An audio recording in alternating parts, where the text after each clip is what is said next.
Jazakallah khair. Ya. Dipakai juga.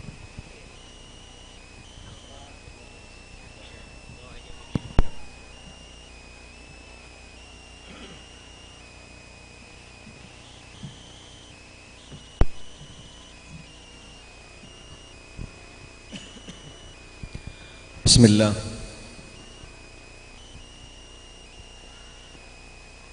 Assalamualaikum warahmatullahi wabarakatuh.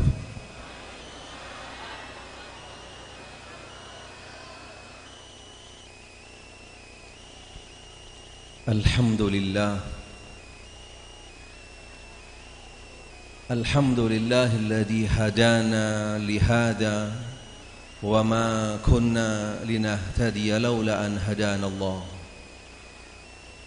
Asyhadu an la ilaha illallah wahdahu la syarika lah wa asyhadu anna Muhammadan abduhu wa rasuluh sallallahu alaihi wa alihi wa sahbihi wa sallama tasliman katsira. Subhanaka la ilma lana innaka antal alimul hakim. Rabbi shrah li sadri wa yassir li amri wahlul 'uqdatam min lisani yafqahu qawli. Allahumma arzuqni al-ikhlasa fil qawli wal 'amal fis sirri wal 'alan.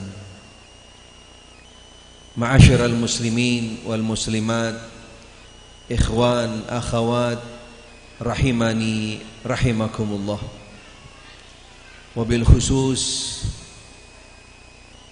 Bapak Kiai Haji Sanwani beserta segenap keluarga, segenap pengurus pesantren Darussalah Pusat yang mudah-mudahan senantiasa di dalam penjagaan, perlindungan dari Allah Subhanahu wa taala. Segenap para pengurus pesantren cabang daripada Darussalah serta segenap para panitia alumni, panitia acara alumni pada tahun ini, serta seluruh para alumni yang mudah-mudahan Allah Subhanahu wa taala curahkan rahmat kepada mereka semuanya. Segenap aparatur pemerintah yang ada di sekitar pesantren Darussalah Pusat, baik dari pemerintah yang ada dari mulai RT, RW, kelurahan dan selanjutnya, termasuk juga aparat keamanan, yang mudah-mudahan Allah Subhanahu wa taala senantiasa berikan kekuatan, kesabaran, ketabahan di dalam mengemban amanah dan menjalankan tugas-tugasnya. Wabil khusus dari salah satu perwakilan alumni yang tadi sudah menyampaikan beberapa wasiat-wasiatnya dan juga wejangan-wejangannya serta usaha upaya yang telah beliau lakukan, yang alhamdulillah sekarang menjabat menjadi salah satu daripada anggota dewan. Mudah-mudahan Allah Ta'ala berikan pahala dari setiap usaha upaya beliau dan segenap para alumni yang tetap berusaha, berupaya untuk menjaga keutuhan, kesolidan, eksistensi daripada Ma'had Darussalah, Ma'had satu-satunya yang memegang bendera Muhammadur Rasulullah sallallahu alaihi wa alihi wasallam, yang dibawa atas sunnah Nabi sallallahu alaihi wa alihi wasallam. Mudah-mudahan segenap stakeholder, siapapun mereka, dari manapun asalnya, baik yang dekat, yang jauh, dan siapapun mereka, apapun jabatannya, yang membantu eksistensi daripada tetapnya ma'had ini, Mudah-mudahan Allah Subhanahu wa taala berikan kekuatan, Allah taala berikan kesabaran, dan Allah taala balas daripada semua usaha-usahanya dengan lipat ganda pahala. Karena setiap daripada yang mereka usahakan, upayakan tidak lain hanya membela Allah dan Rasulnya sallallahu alaihi wa alihi wasallam.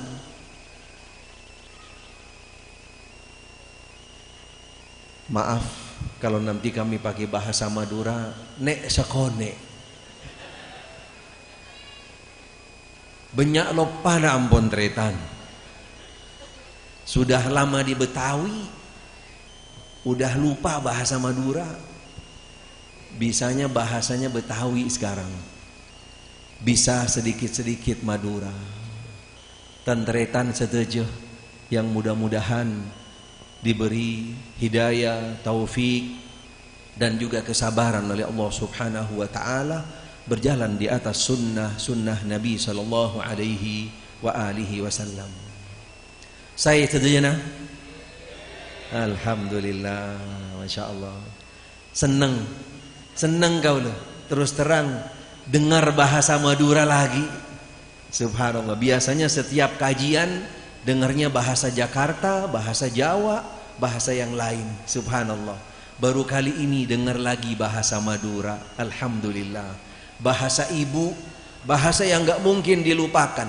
Subhanallah. Kemana saja, kapan saja, di mana saja kami berada, kami selalu juga menyampaikan bahwasanya asli saya, bahasa saya, walaupun mukanya hidungnya mancung, bahasanya Madura. Subhanallah. Alhamdulillah wa syukrulillah. Karena tidak mungkin dilupakan, karena itu bahasa ibu, bahasa ibu. Tapi kalau ditanya panjang-panjang bingung tapi. Ala kulli hal, mudah-mudahan Allah Subhanahu wa taala kumpulkan kita di tempat ini, di majelis ini, semuanya di dalam naungan rahmat, sakinah, ghasyiyatuhumur rahmah, ketenangan, ketentraman yang datang daripada Allah Subhanahu wa taala.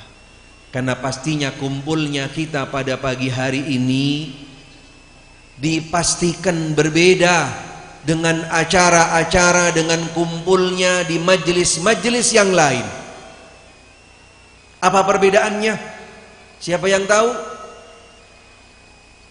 Apa perbedaan majelis kita dengan majelis mereka yang mungkin lebih besar, lebih banyak, atau mungkin juga lebih dan seterusnya? Apa perbedaan majelis kita dengan mereka? Dan inilah yang menjadi ciri khas daripada majelis Ahlus Sunnah wal Jamaah. Apa perbedaannya? Siapa yang tahu? Angkat tangan yang tahu, dikasih hadiah. Apa perbedaan majelis kita dengan majelis mereka? Ada yang tahu? Apa perbedaannya? Fadhal. Bid'ah sama doyan amat. Kata orang Jakarta, subhanallah, doyan banget bahas bid'ah sunnah. Belum ke sono, sabar dulu. Jangan buru-buru abang. Cek keburu kakek. Masya Allah. Perbedaan majelis kita, sebutkan apa perbedaannya? Berdasarkan dalil, bagus, tapi belum tepat. Satu perbedaannya, fadhal, silakan.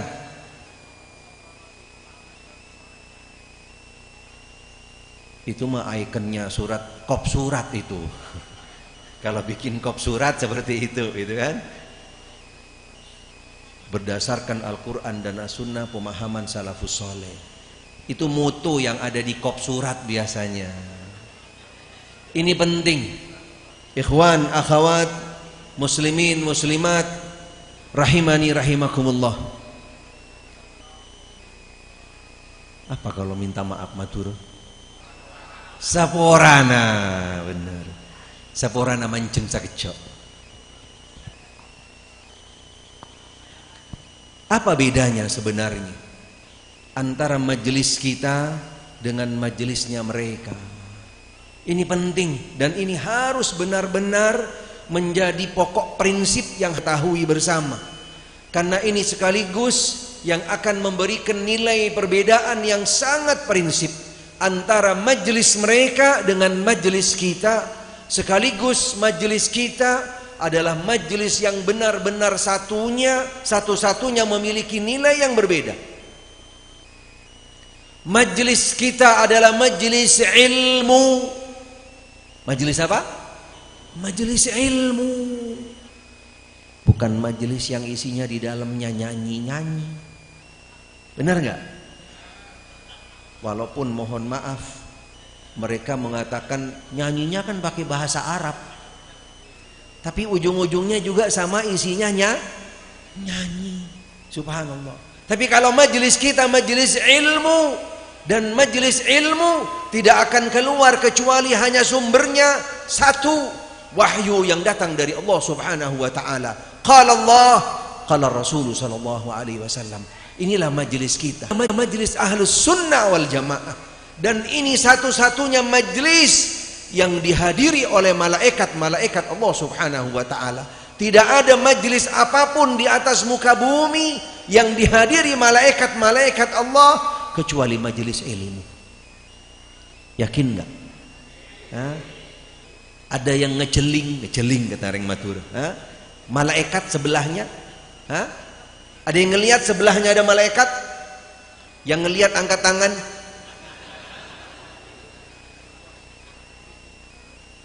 Yakin tidak majelis ini dihadiri malaikat Allah? Apa buktinya? Ahsan, barakallahu fi. Innal malaikata la tada'u ajnihataha li talibil ilmi ridan bima yasna'. Ketahuilah sesungguhnya malaikat-malaikat Allah meletakkan sayap-sayapnya ikut hadir bersama orang-orang yang berada di majelis ilmu. Apa sebabnya? Ridwan bima yasna'. Ridha. Dia memberikan semangat, memberikan setiap majelis ilmu dihadiri malaikat-malaikat Allah Subhanahu wa taala. Tapi kalau majelis yang lain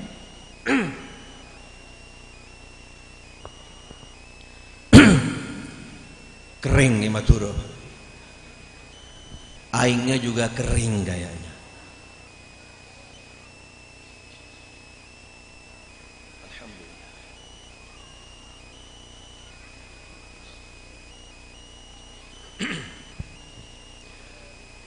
Majelis ilmu adalah menjadi ciri khas, menjadi pokok prinsip perbedaan kita dengan majelis-majelis yang lain. Karena majelis ilmu dihadiri malaikat-malaikat Allah. Karena di majelis ilmu, di sana sumbernya adalah wahyu yang datang dari Allah Subhanahu wa taala dan Rasulnya sallallahu alaihi wasallam. Yang berikutnya yang menjadi majelis ilmu berakhirnya di mana?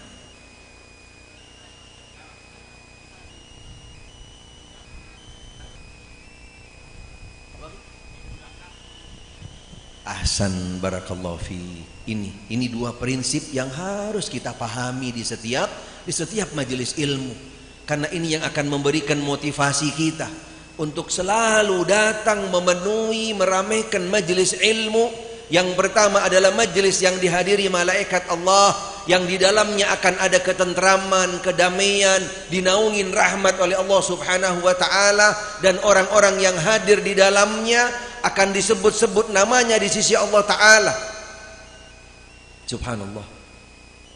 Antum yang hadir semua di majelis ini, nama-namanya wa dzakarahumullah fi man inda. Nama-nama antum semua viral di langit. Masya Allah. Pengennya viral di medsos apa di langit? Apa artinya medsos? Berapa teritorialnya? Berapa batasannya medsos? Dengan viral di langit. Subhanallah. Wa dzakarahumullah fi man inda. Disebutkan, disebarkan, disiarkan, diviralkan di langit. Penduduk-penduduk langit mendapatkan informasi orang-orang yang hadir di majelis ilmu, sebut namanya. Kemudian yang terakhir, ending daripada orang-orang yang berada di majelis ilmu. Majelis ilmu jangan lupa, bukan majelis-majelis yang lain, majelis yang jelas-jelas di dalamnya dibacakan qala Allah, qala Rasul, yang menjelaskan tentang tafsirul Quran, yang menjelaskan tentang hadis-hadisun Nabi sallallahu alaihi wasallam. Majlis tersebut akan berakhir, bagi orang-orang yang berada di dalamnya akan dibukakan pintu-pintu kemudahan, jalan menuju ke dalam surga Allah Subhanahu wa taala. Man salaka tariqan yaltamisu fihi ilman sahalallahu lahu tariqan ilal. Ada yang tidak mau angkat tangan, yang tidak mau masuk surga? Tidak mungkin. Karena target setiap hamba Allah, panitia diingetin nanti jamnya, kalau enggak bisa sampai asar. Siap? Kalau kami bisa qosor jamak, bisa sampai asar, bisa jamak qosor. Tapi kalau panjenengan harus nanti bisa berhenti dulu, break sholat duhur, kemudian dilanjutkan kembali. Siap? Ustadz Syafiq biar suruh doa aja nanti.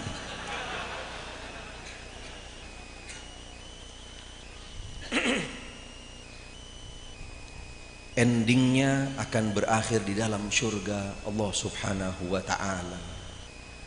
Karena orang-orang yang berada di dalam majelis ilmu akan berakhir di dalam surga Allah Subhanahu wa ta'ala. Karena kehidupan setiap manusia, tidak ada satupun yang tidak ingin target dunianya dan akhiratnya adalah satu targetnya. Apa targetnya? Siapa yang tahu? Target kehidupan setiap muslim dan muslimah di dunia dan sampai nanti di akhirat. Apa targetnya?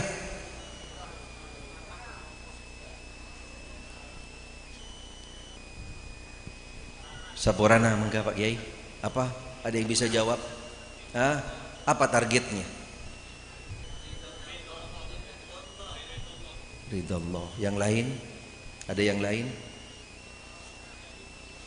Menjadi manusia yang beruntung. Subhanallah. Targetnya mudah, jelas. Ada doa yang diajarkan oleh Nabi kita Muhammad SAW. Dari doa di sanalah yang menjadi pegangan kita sekaligus target kita sejak di dunia sampai di akhirat nanti. Tidak ada satupun dari kita yang tidak tahu dengan doa tersebut, tapi sedikit dari kita yang paham dengan prinsip isi daripada doa tersebut. Doa apa? Hah? Di dalam kehidupan dunia kecuali al-hasanah. Apa al-hasanah tersebut? Al-hasanah yang kembali kepada jalan yang diridhoi oleh Allah dan Rasulnya sallallahu alaihi wasallam, dan di akhirat adalah hasanah yang nanti endingnya. Tapi ada saudara-saudara kita yang dia tidak kembali kepada doa ini, tidak kembali kepada prinsip ini, tapi malah menggunakan yang lainnya, malah meyakininya seperti doa, seperti zikir, dibaca rutin khususnya pada hari Jumat atau di waktu-waktu yang lainnya, meninggalkan doa yang datang dari Al-Quran daripada As-Sunnah. Apa yang mereka baca? Isinya lucu, padahal bukan doa dari sahabat aja bukan, apalagi dari Nabi, dari seorang pujangga, dan pujangganya juga diragukan tentang keimanannya yang lurus, akidahnya yang bersih. Lastul firdausi ahla wala aqwa ala naril. Ini doa apa zikir? Enggak ada. Bukan doa, bukan zikir, bukan dari sahabat apalagi dari Nabi sallallahu alaihi wasallam. Seorang pujangga zindiq yang akidahnya enggak lurus, tidak benar, yang harus jauh-jauh ditinggalkan bahkan dibuang, diganti dengan doa yang datang dari Al-Quranul Karim yang rutin dibaca oleh Nabi kita Muhammad sallallahu alaihi wasallam. Rabbana atina fid dunya hasanah wa fil akhirati hasanah wa qina adzabannar. Karena doa ini yang tepat dan yang benar. Apa isi daripada yang tadi syair? Saya tidak mampu menjadi penduduk surga, tapi saya takut masuk neraka. Mau kemana ente? Hah? Panjenengan mau ke amma, mau tak jelas jalanna. Tak mampu masuk surga, takut masuk neraka, nyebur ke Sukamadu. Subhanallah. Ini ajaran dari mana? Tuntunannya siapa? Zikir doa yang mana yang diajarkan seperti ini? Meninggalkan doa dan zikir yang datang daripada Al-Quran dan As-Sunnah. Kalau bukan akal, akalnya, subhanallah, mencong akalnya katanya orang Jakarta. Ma'asyiral muslimin wal muslimat rahimani rahimakumullah. Ini baru muqaddimah. Baru muqaddimah. Belum buka laptop.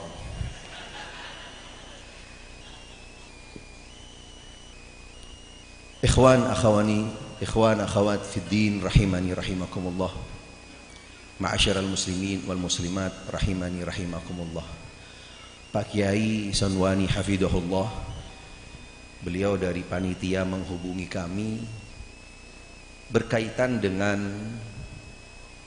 reuni sekaligus yaitu dengan bulan Muharram, berkenaan dengan bulan Muharram. Ada yang tahu apa itu bulan Muharram? Siapa yang tahu tentang bulan Muharram? Naam? Tahun baru? Berarti bikin perayaan?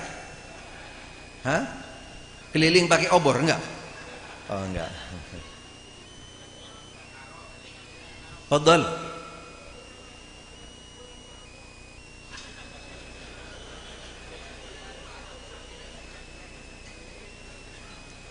Dapat dari mana informasi itu?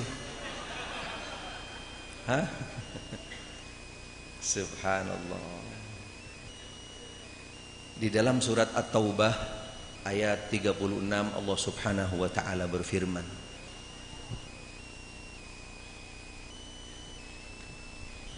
Inna iddatash syuhuri 'indallahi 12 syahran fi kitabillah يوم خلق السماوات والأرض منها 4 حرم ذلك الدين القيم فلا تظلموا فيهن أنفسكم. Allah subhanahu wa ta'ala menentukan di dalam 1 tahun ada 12 bulan. Ada 12. Ketentuan tersebut sudah Allah tentukan sejak menciptakan langit dan bumi. Kapan langit dan bumi diciptakan? Siapa yang tahu? Ada yang mencatat? Ada yang pada dengar kabarnya?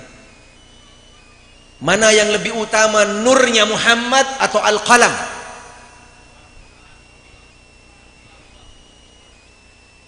Nur Muhammad apa Al-Qalam?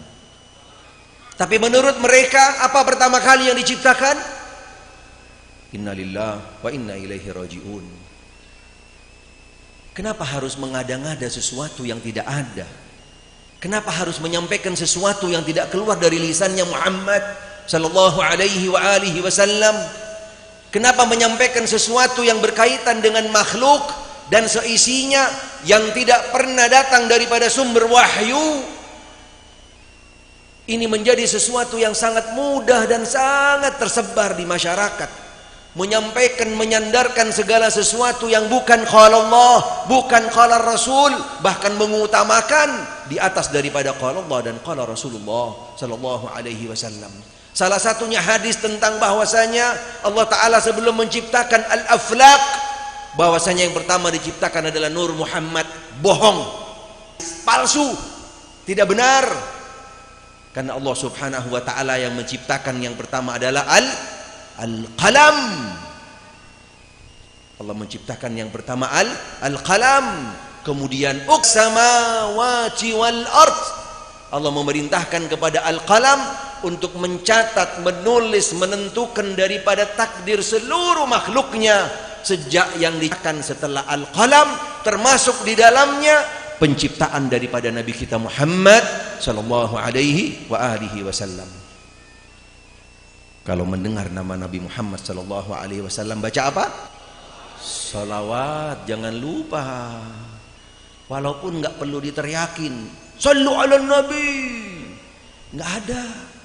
Ini cara-cara yang tidak benar, ungkapan yang tidak beradab kepada Rasulullah sallallahu alaihi wa alihi wasallam. Karena kalimat Muhammad tidak harus diteriakkan, subhanallah, harus didengar dan harus sampai kepada mereka, dan harus diajarkan mereka beradab kepada Rasul sallallahu alaihi wa alihi wasallam. Untuk bersalawat kepada beliau tidak perlu meneriakkan namanya Muhammad sallallahu alaihi wa alihi wasallam. Sallu ala nabi. Inna lillahi wa inna ilaihi raji'un. Mereka menganggap membaca salawat, mengajak orang untuk bersalawat, tapi caranya tidak beradab kepada Nabi kita Muhammad sallallahu alaihi wa alihi wasallam. Allah Ta'ala jelaskan di dalam Al-Quran, Nabi sallallahu alaihi wa alihi wasallam, khususnya ketika di zaman beliau, dan juga ini bisa kita ambil hikmahnya dan juga sebagai bentuk tuntunan bagi kita untuk kita tetap beradab kepada beliau ketika menyebut nama beliau dengan penuh adab, penuh santun, dan juga penuh penghormatan kepada Nabi kita Muhammad sallallahu alaihi wa alihi wasallam. Jangan lupa bersolawat. Karena orang-orang yang tidak bersalawat ketika disebut nama Nabi Muhammad sallallahu alaihi wa alihi wasallam itu adalah orang yang bakhil. Al-bakhilu man dzukirtu indah wa lam yusalli alaihi.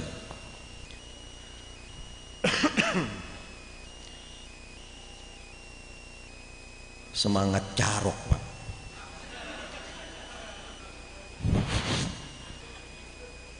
Tapi kita belanya bukan bela manusia, bukan bela orang, bukan bela pesantren, bukan bela apa-apa, tapi yang kita bela Allah dan Rasulnya. Ada yang bisa menghalangi? Ada yang siap menghadapinya? Ada yang siap mau melarang orang-orang yang membela Allah dan Rasulnya? Kita bukan membela partai, bukan membela ormas, bukan membela yang namanya dunia fulus, tapi kita membela Allah dan Rasulnya. Siapa yang berani? Angkat tangan. Arek keluar, Mas.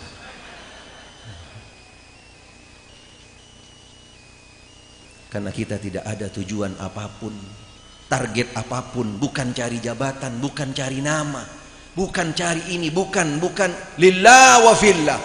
Karena Allah hanya untuk membela Allah dan Rasulnya, membela wahyu yang datang dari Allah dan Rasulnya, membela as-sunnah yang dibawa oleh Nabi kita Muhammad sallallahu alaihi wa alihi wa sahbihi wasallam.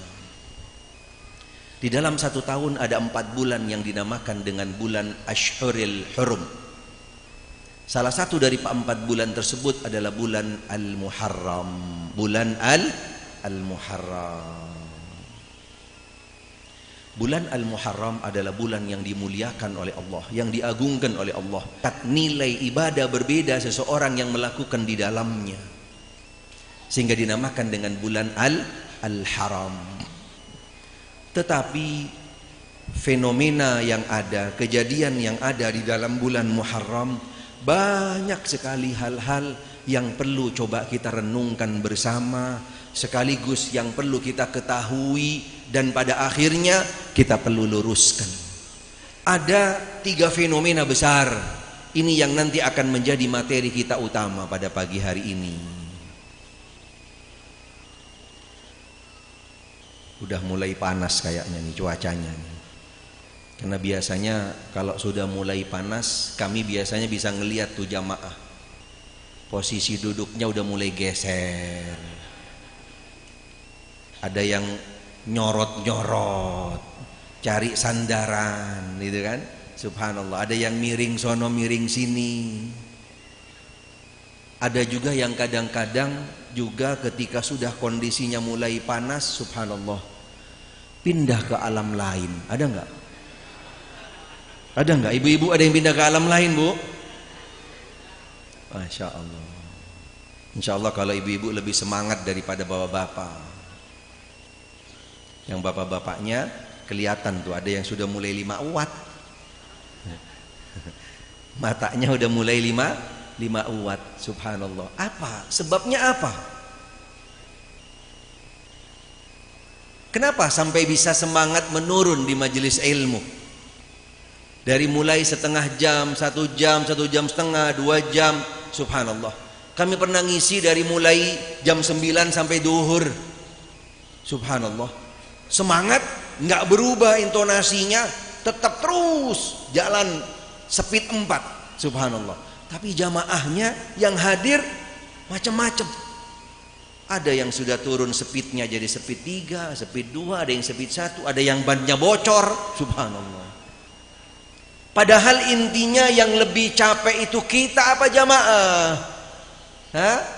Yang lebih berkeringat narasumbernya, ustadznya atau yang hadir? Kenapa yang hadir bisa ngantuk, bisa capek duluan? Apa sebabnya? Cari hibi. Sama seperti ketika sholat berjamaah, ketika di bulan Ramadan misalnya, imamnya bacanya dari 1 rakaat, Masya Allah, 2 lembar. 1 rakaat 2 lembar. Bahkan ada yang 3 lembar, ada bahkan sampai lebih daripada 3 lembar. Subhanallah. Kira-kira abis salam itu makmum, dia baca istighfar apa cari imamnya? Mana sih imamnya itu? Bener nggak? Pasti yang dilihat padahal yang capek itu imam apa makmumnya? Subhanallah. Di sini ada sebab yang perlu sama-sama kita renungkan, yang perlu coba sama-sama apa sebenarnya sebabnya. Yang tahu nanti ketemu kami, jawabannya yang pas dan tepat ketemu kami kasih hadiah nanti. Di dalam bulan Muharram ada 3 fenomena yang sangat mendasar, yang sangat perlu sama-sama kita ketahui. Yang pertama adalah mereka kelompok-kelompok yang menganggap bulan Muharram adalah sebagai bulan yang mereka agungkan, mereka sakralkan, bahkan sampai kepada tingkatan yaitu mereka keramatkan bulan Muharram. Bener nggak? Ada nggak? Di Madura ada nggak? Nggak ada di sini. Kata siapa? Yang ada di Jakarta, yang ada di Jawa Tengah, di Madura tidak ada. Tidak ada tempatnya saking banyaknya.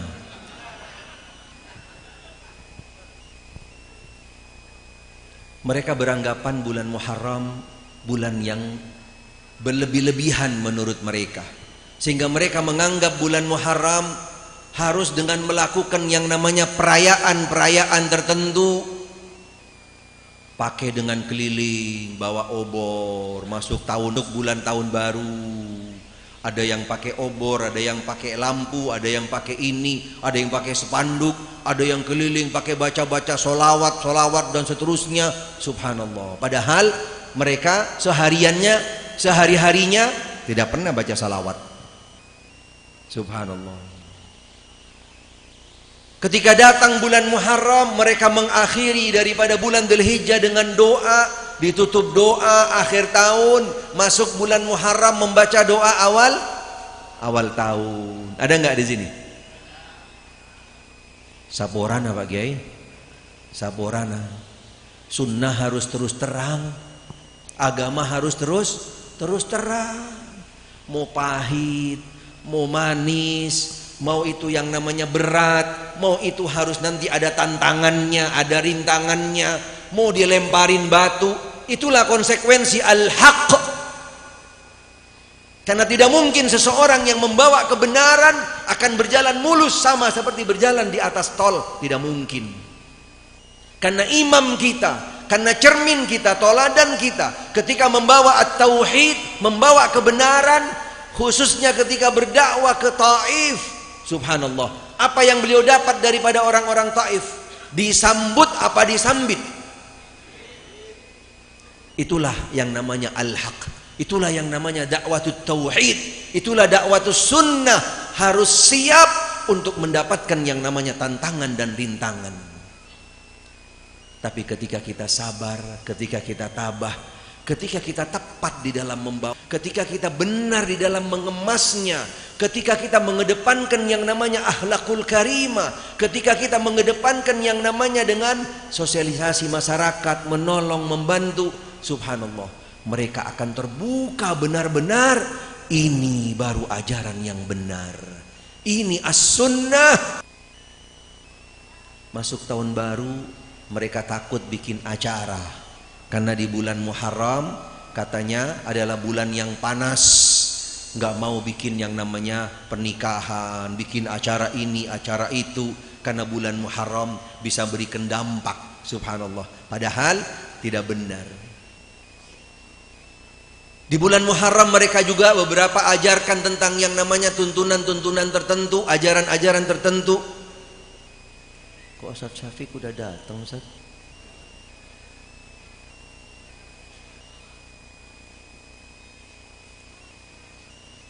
Ketika di bulan Muharram ada ajaran-ajaran tertentu, bahkan ada zikir-zikir, doa-doa tertentu yang mereka lantunkan dan mereka bahkan baca. Di tempat kami ada salah satu daripada kiai yang ada di sana ngajarin ke jamaahnya di masjid. Sejak awal tanggal 1 bulan Muharram diajarkan dengan membaca zikir. Ada nggak di sini? Baca zikir apa sejak tanggal 1? Ada yang tahu nggak? Mereka mengajarkan kepada jamaah masjid, kebetulan masjidnya dekat dengan rumah kami dengar, setiap jamaah dianjurkan untuk membaca di bulan Muharram 1 bulan penuh, untuk membaca yang namanya ayat kursi 3333. Boleh dicicil dalam sebulan. Apa bedanya sama motor? Kok zikir pakai dicicil dalam sebulan? Ini ajaran dari mana? Tuntunan siapa? Ayat kursi harus dibaca dengan jumlah tertentu, dibaca dan boleh dengan sedikit demi sedikit. Innalillahi wa inna ilaihi rajiun. Ini pastinya adalah menyalahi daripada tuntunan Nabi kita Muhammad sallallahu alaihi wa alihi wasallam. Karena ajaran Nabi kita sudah sempurna. Bahkan sampai kepada hal-hal yang sifatnya ritual-ritual tertentu, dari mulai yang namanya memandikan barang-barang keramat, kemudian airnya diambil berkahnya, kemudian diperebutkan dan seterusnya, bahkan sampai kepada titik mereka itu melakukan hal-hal yang sifatnya keluar menyimpang daripada ajaran agama, meyakini benda-benda sesuatu yang akan membawa berkah, ada keramatnya, bisa melindungi, menjaga seseorang dan seterusnya. Waktunya di bulan Muharram mereka untuk melakukan yang namanya prepare, melakukan yang namanya mandiin, dibersihin, diganti bungkusnya dan seterusnya. Bulan Muharram yang sebenarnya bulan mulia, bulan yang agung, mereka selewengkan menjadi bulan yang tidak semestinya. Mereka kaitkan dengan hal-hal mistik dan benar tidak?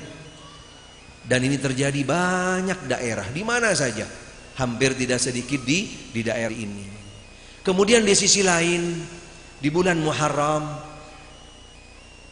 mereka juga melakukan hal-hal yang sifatnya sampai kepada puncak pelanggaran agama, pelanggaran akidah yang sangat-sangat luar biasa, yang mungkin tidak pernah terjadi sepanjang sejarah agama Islam, dan mungkin tidak pernah terjadi dari zaman jahiliyah, tapi terjadi di zaman-zaman kita, bahkan di akhir zaman seperti sekarang, di zaman globalisasi, zaman digitalisasi, tapi masih banyak orang-orang yang masuk di dalam fenomena tersebut, di dalam hal-hal yang dilakukannya menyimpang secara prinsip kepada yang namanya akidah, yaitu dengan meyakini bahwasanya ada seekor binatang yang memberikan berkah, bahkan sampai mereka perebutkan kotorannya. Ada enggak? Apa namanya itu? Innalillahi wa inna ilaihi rajiun. Insyaallah sudah semua pada paham dan sudah pada tahu. Enggak perlu kita sebutkan. Ini tidak pernah terjadi sepanjang sejarah. Bayangkan, binatang diambil berkahnya, direbutin, semuanya pengen ngelap berkahnya, pengen ngalap berkahnya, pengen musab, bahkan sampai kotorannya diperebutkan. Naudzubillah min dzalik.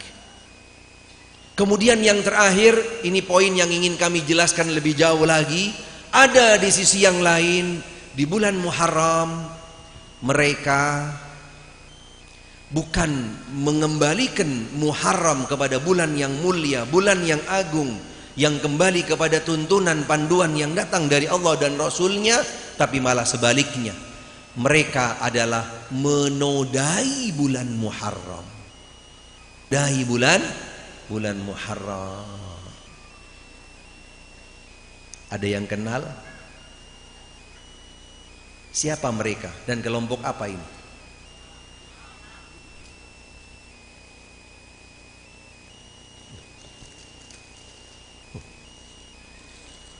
Oh, bus Pak.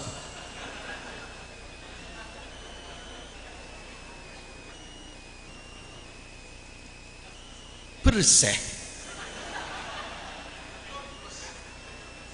Tompes.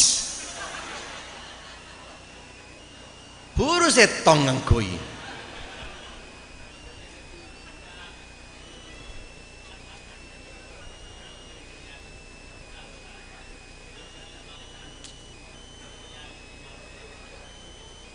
Baru 1 jam gitu kan.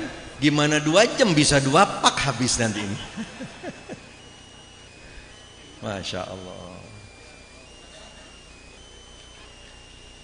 Fenomena yang lain yang ada di bulan Muharram ini sangat identik dengan bulan Muharram. Sekaligus kami ingin mengajarkan, memberikan wawasan, pemahaman tentang poin ini. Mudah-mudahan nanti secara global, dan insya Allah mudah-mudahan bisa menjadi bekal buat kita semua. Karena ini penting. Tidak sedikit dari saudara-saudara kita yang terbawa, tidak sedikit dari saudara-saudara kita yang terhipnotis, yang simpatik, tertarik melihat visi misi mereka, cara-cara mereka yang nampaknya sepertinya dengan penuh kesantunan, dengan penuh cara yang baik, dengan kelembutan, tapi di balik daripada itu semua ada racun dan juga yang mematikan. Perlu hati-hati. THT. Cek sembarangan.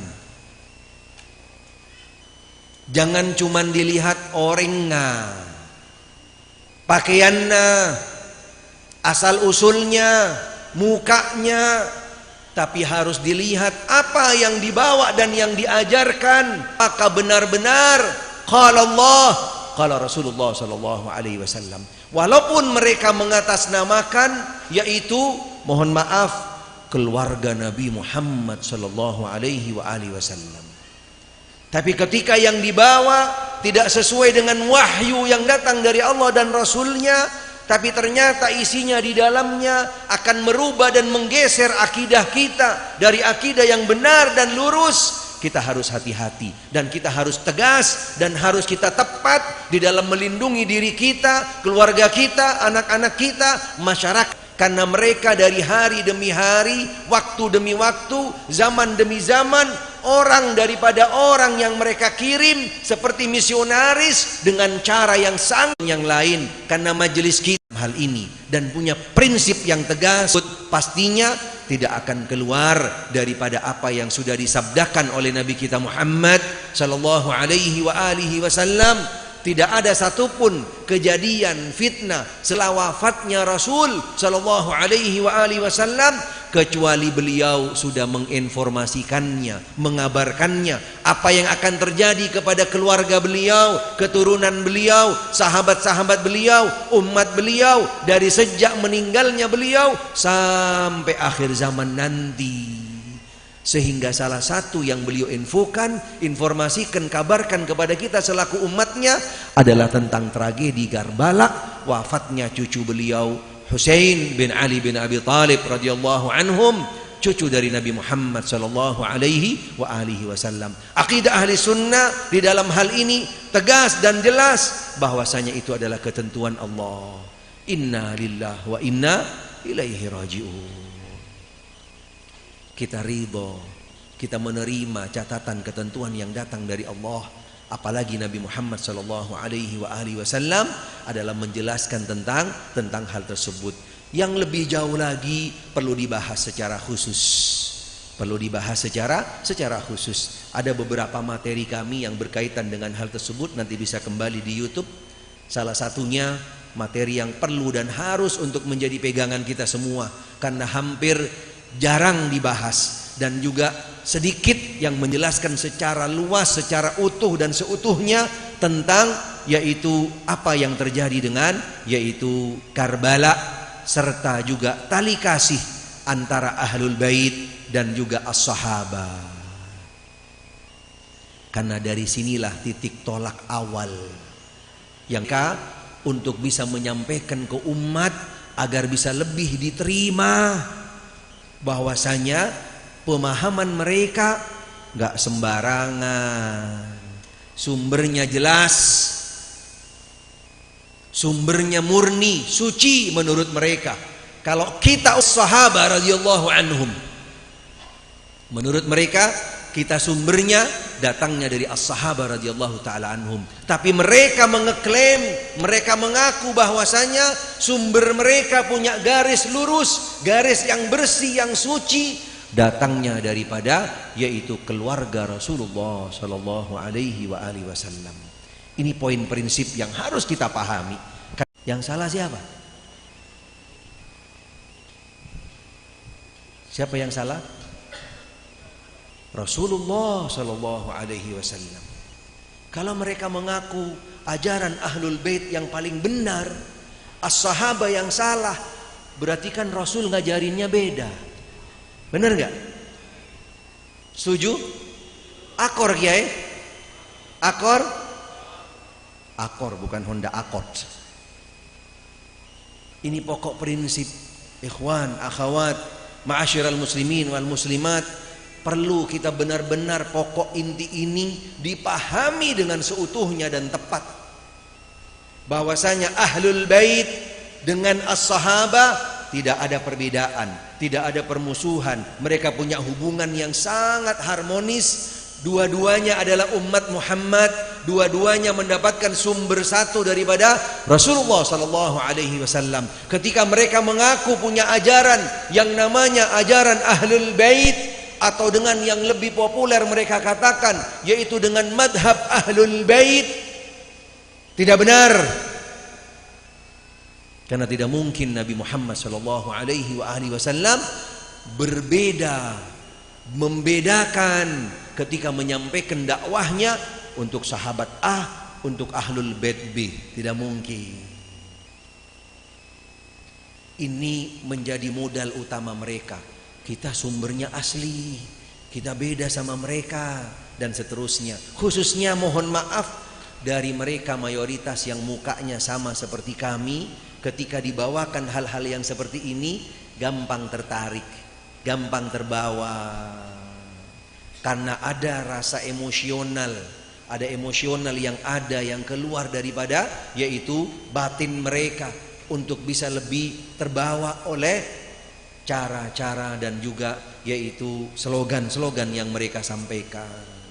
Yang kedua, setelah kita mengenal prinsip tadi, bagaimana kita caranya mengenal apa sih daripada dakwah-dakwah mereka, ajaran-ajaran mereka yang disampaikan ke masyarakat biasanya, untuk kita nanti bisa kenalin, kita bisa pahamin, sehingga kita tidak mudah untuk terbawa daripada arus mereka. Sangat banyak sebenarnya materinya, nggak mungkin kami sampaikan semuanya pada pagi hari ini. Walaupun sebenarnya kami masih semangat untuk menyampaikan ilmu tentang hal ini, karena ini menjadi sesuatu yang sangat penting bagi kita. Karena masyarakat Jawa Timur secara umum, khususnya Madura, apalagi pernah ada salah satu daerah yang juga menjadi basis mereka. Ya kan? Di Madura ada yang menjadi salah satu markas mereka. Kenapa masyarakat yang ada bisa terbawa dengan ajaran seperti itu? Apa sebabnya? Apa sebabnya? Apa sebabnya? Karena tidak punya ilmunya. Karena mereka tidak tahu kalau ajaran itu sebenarnya adalah ajaran yang menyimpang daripada ajaran Islam. Ketika mereka membawa-bawa nama Rasul, keluarga Rasul, ajaran yang murni, ajaran yang bersih, mengajak kepada umat yang namanya kebaikan, kelembutan, mengajak umat untuk bersatu dan seterusnya, bohong. Karena sebenarnya provokator utama daripada umat Islam menjadi pecah belah adalah Yahudi dan Nasrani. Dan orang-orang yang juga mengikuti langkah-langkah mereka. Ayat yang dibawakan tadi oleh Pak Kiai Sanwani, walan tarda ankal yahudu walan nasara hatta tattabi'a millatahum. Qul innal huda hudallah. Sehingga siapapun mereka, dari manapun asalnya, apapun yang mereka bawa, ketika ingin memecah belah umat Islam, sumbernya tidak akan jauh-jauh daripada mereka, walaupun mereka tampilnya sama dengan tampil seperti kita. Karena kita umat Islam, pada dasarnya Allah Ta'ala sudah persatukan. Kita sudah dipersatukan ukhuwah oleh Allah Subhanahu wa Ta'ala di dalam ukhuwah iman. Karena ini yang asal utama daripada umat Islam. Adanya pecah belah, adanya perbedaan pemahaman dan seterusnya, pasti ada propaganda yang datang dari luar. Karena umat Islam innamal mu'minuna ikhwah. Tidak mungkin ketika umat Islam, orang-orang yang beriman terpecah belah, berarti tidak mungkin datangnya daripada umat Islam. Pasti datangnya dari mereka-mereka yang ada dari luar umat Islam. Dan mereka-mereka yang juga menjadi propagandanya, yang menjadi antek-anteknya. Ahlus sunnah wal jamaah yang mengajarkan Al-Quran dan As-Sunnah di dalam pemahaman salafus saleh, agama ajaran yang dibawa oleh Nabi Muhammad sallallahu alaihi wasallam, Islam yang murni, akankah menjadi yaitu sesuatu yang memecah belah umat? Tidak mungkin. Ada sebuah contoh catatan yang sangat prinsip, yang sangat mendasar. Mohon Bapak Ibu sekalian perhatian. Mohon Bapak Ibu sekalian catat sekaligus direnungkan dan masukkan di dalam hati. Bahwasanya aqidah Ahlus Sunnah wal Jamaah, pemahaman salafus saleh rahimahumullah, mengajarkan kepada umat Muhammad sallallahu alaihi wasallam adalah persatuan dan kesatuan, dan kembali kepada satu imam, kembali kepada satu toladan, kembali kepada satu cermin, yaitu Muhammad sallallahu alaihi wasallam. Ada sebuah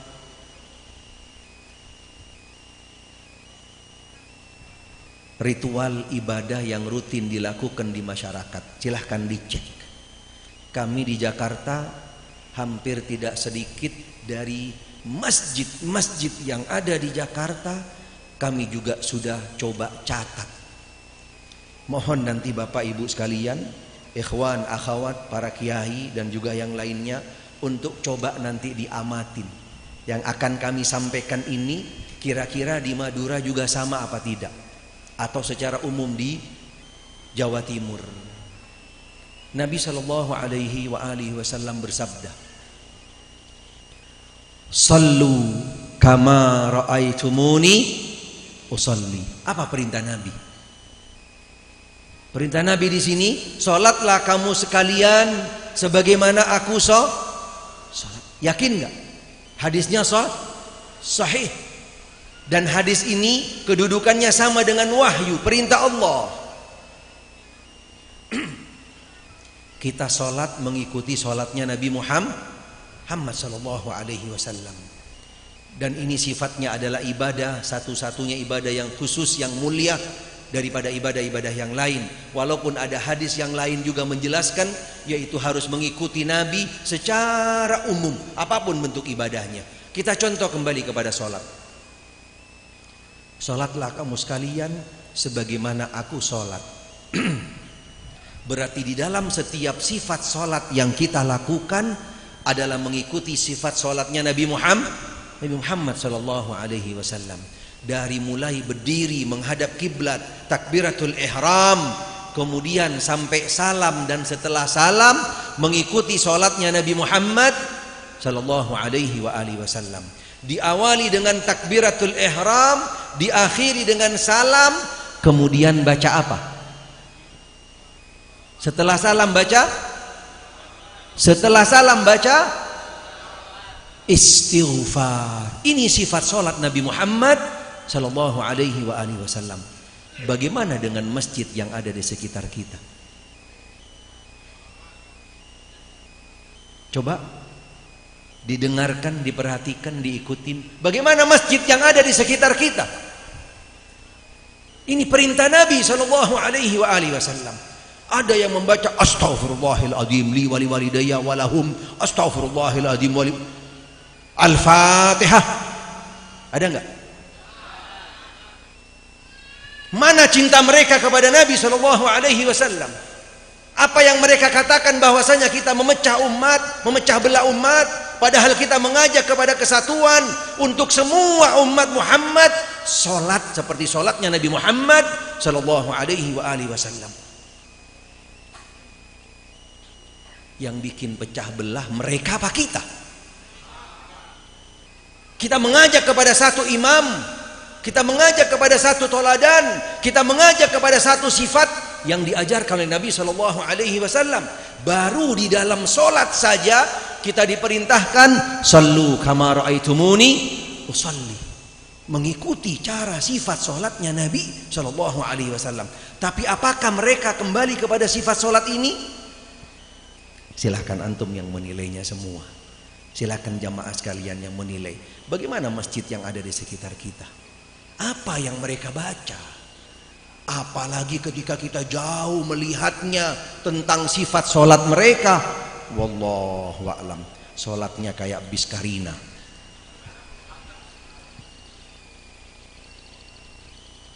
Sadaqallah wa sadaqar Rasul sallallahu alaihi wasallam. Sehingga itu poin yang prinsip yang kami ingin sampaikan tentang sumbernya, yang mereka nyatakan sumbernya adalah sumber daripada keluarga Rasul, Ahlul Bait. Itu pastinya dipertanyakan, karena sumber yang benar adalah sumbernya dari Rasulullah sallallahu alaihi wasallam. Tidak ada bedanya antara as-sahabah dengan Ahlul Bait. Yang kedua tadi, walaupun caranya mereka bagus, baik, lembut dan seterusnya, tapi yang harus kita lihat bukan orangnya, tapi apa yang dibawa. Karena ajaran-ajaran mereka, karena pemahaman-pemahaman mereka, khususnya di bulan Muharram yang mereka punya momentum khusus untuk bagaimana, yaitu menarik daya tarik umat agar mudah dibawa, dipengaruhi untuk bisa kembali kepada mengikuti daripada ajaran pemahaman mereka. Ketika di bulan Muharram, mereka khususnya dari sejak tanggal 1 bahkan selama 40 hari mereka mengekspresikan dirinya, yaitu dengan berkabung, dengan bersedih selama 40 hari. Subhanallah. Dari mulai kan segala sesuatunya dengan cara berkabung yang berbeda-beda relatif satu dengan yang lainnya, daerah ini dan yang seterusnya berbeda-beda.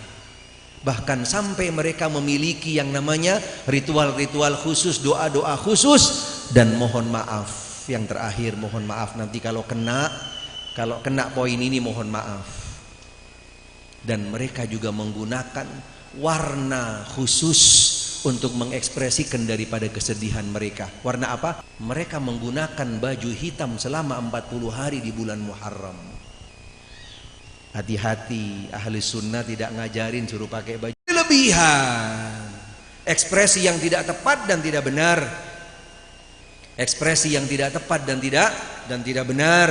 Dari mulai yang namanya bersedih, yang berlebih, ekspresi dari mulai mata yang mereka tunjukkan dengan nangis yang tidak berhenti, kemudian mereka memukul-mukul wajah-wajah mereka, merobek-robek baju mereka, kemudian menarik-narik rambut mereka sampai kepada puncaknya mereka melakukan yang namanya melukai diri-diri mereka. Ini dilakukan oleh mereka dari mulai mukul-mukul dada. Ada enggak? Ada enggak di Madura? Banyak. Subhanallah. Kita perlu waspada, perlu hati-hati. Nabi SAW meninggalnya juga karena bekas akhir hayatnya, yaitu karena bekas racun yang diracun oleh orang Yahudi. Beliau juga secara tidak langsung dibunuh. Tapi adakah sahabat satupun di dalam meninggalnya Rasul SAW, kakek daripada Al-Husain, mereka bersedih dengan berlebih-lebihan yang seharusnya kita harus bisa menunjukkan kesedihan lebih daripada wafat cucunya. Tapi sahabat radhiyallahu taala anhum tidak pernah mengajarkan kepada kita dengan kesedihan yang berlebih-lebih. Akankah seorang cucu diutamakan, diafdalkan daripada kakeknya seorang nabi dan rasul di dalam bentuk kesedihan wafatnya? Dipertanyakan. Pastinya ini adalah sebuah jawaban. Ini ajaran dari mana? Siapa yang bawa? Siapa yang ngajarkan? Sehingga kita harus tepat dan benar di dalam ajaran mereka yang lain yang perlu juga kita ketahui sama-sama, selain punya karakteristik berbeda. Mohon maaf, dengan rasa hormat dan juga dengan tidak mengurangi daripada kedudukan ataupun yang lain. Kadang-kadang mata kami itu bisa menilai si fulan itu si. Kalau kita melihat seseorang yang sedang berwudu di masjid di mana saja, tidak membasuh kakinya, disiram pakai air, itu dari golongan mereka. Karena mereka cuma diusap di atas telapak kakinya, diusap atasnya saja, dan tidak mungkin dibasahin dengan air. Kalau mereka masuk masjid, mereka akan siap dengan bekal-bekal sesuatu untuk mereka melakukan yang namanya sholat. Selain cara sholatnya berbeda dengan umat Islam, bukan dengan ahli sunnah saja, dengan umat Islam berbeda sholatnya. Karena mereka punya cara sendiri sholatnya. Selain mereka juga banyak jumlah rokaatnya, mereka tidak suka berjamaah, dan mereka tidak punya yang namanya waktu 5 sholat, tidak ada, atau 5 waktu, tidak ada. Karena mereka punya waktu sholat cuman 3.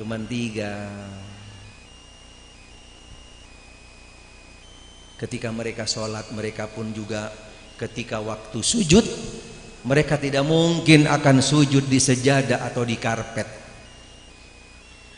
Pasti mereka akan menyediakan yang namanya batu khusus yang dijadikan tempat sujud buat mereka, atau minimal mereka akan beralaskan yang namanya kertas.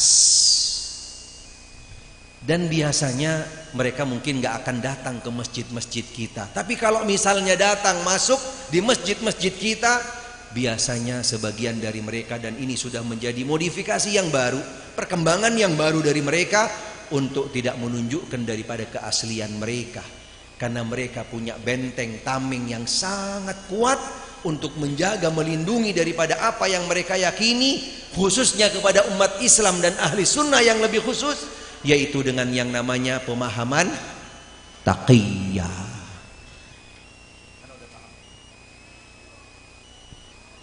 Waktunya udah habis.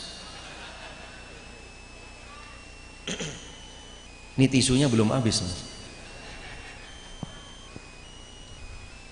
Baik, kami singkatkan secara global tentang ajaran-ajaran mereka. Kami sebenarnya tidak ingin menyebutkan secara spesifik, tapi kami ingin menyebutkan kriterianya saja, nanti jamaah yang bisa untuk menilai dan memahaminya, sebagai bentuk kehati-hatian buat kita, agar kita bisa lebih waspada, lebih hati-hati. Karena cara-cara mereka di dalam menyampaikan ajarannya, pastinya adalah yaitu dengan cara-cara yang bisa mendapatkan simpatik, pasti dengan cara yang lembut. Semuanya baik, semuanya bagus, semuanya dirangkul, semuanya diajak untuk bareng-bareng. Kita ada persaudaraan, kita bersaudara, kita tidak ada bedanya, dan seterusnya. Itu yang menjadi daripada ajaran-ajaran, pemahaman mereka. Sekali lagi yang terakhir, mudah-mudahan nanti bisa dilanjutkan ke depannya, khususnya di dalam materi ini dan juga dalam materi yang lain, baik yang berkaitan tadi dengan pemahaman yang perlu kita pahami yang ada di medan dakwah, di permukaan, karena pemahaman cukup beragam,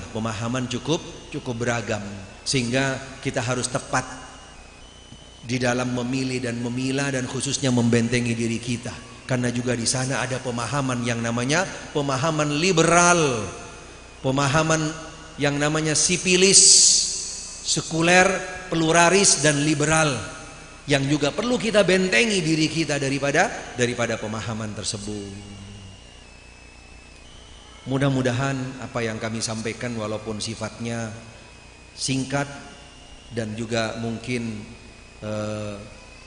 sifatnya global, mudah-mudahan insya Allah bisa memberikan manfaat, khususnya buat diri kami dan juga buat jamaah sekalian, Bapak Ibu sekalian, ikhwan akhwat, satu jenah, mudah-mudahan bisa berikan manfaat fid dunya wal akhirah insyaallah, karena yang benar hanya sumbernya datangnya dari Allah Subhanahu wa taala, yang salah daripada diri kami. Dan seperti yang kami sampaikan tadi, tujuannya kita belajar, bukan untuk memprovokasi, bukan juga untuk menyudutkan, menyalahkan, dan seterusnya. Kami memberikan yaitu poin-poin umum tentang pemahaman yang berbeda dengan pemahaman akidah Islamiyah, khususnya berbeda dengan akidah ahli sunnah wal jamaah. Akhirnya kami sampaikan wal afa minkum, dan ditutup dengan hamdalah.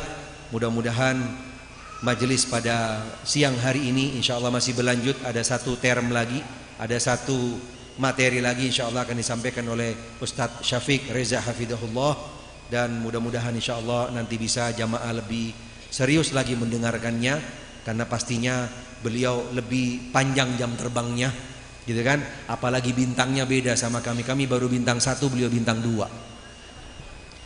Wal afa minkum, wassalamualaikum warahmatullahi wabarakatuh.